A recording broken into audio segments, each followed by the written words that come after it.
But what was it? Why do you think that struck such a nerve? I've never heard the mom blogosphere unified over a single topic ever in my life until I think that came out. Really? Yeah, I mean, in a world where people are always debating about breastfeeding and homeschooling and stay-at-home parenting, that was one thing that everybody seemed to come together on. And I think it was twofold.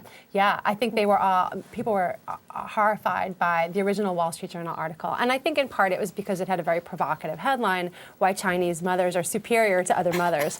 So they knew what they were doing when they wrote that. Yeah, I think that kind of shapes your understanding of the article.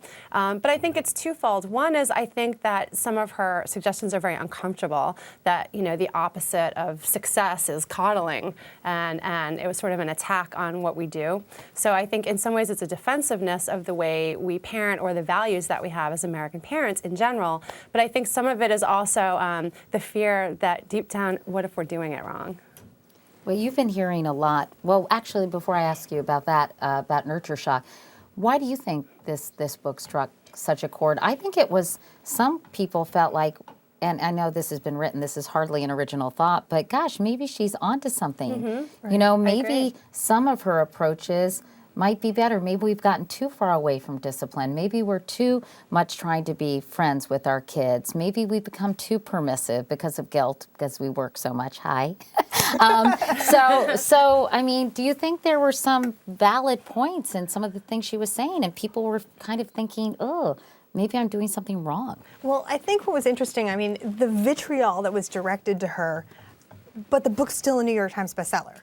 The fact that people were angry about it weren't keeping them from forwarding the article or reading the article. And that, I think, does tell us that people are wanting to say, are we overpraising? Are we protecting kids too much? And I think that's a valid conversation to have. But unfortunately, I think that the idea that we need to be, strict and order kids to do things at all times, there doesn't seem to be any support in the scientific literature for that approach. And I think it's actually a red herring in some ways. I think one of the reasons that the Chua book got such attention is because about a week earlier, the Shanghai math study had came out and found that the Chinese kids were blowing the roof off of math tests. Everyone said, oh, well, see, if you're abusive and call your kids garbage, your kids will become math geniuses.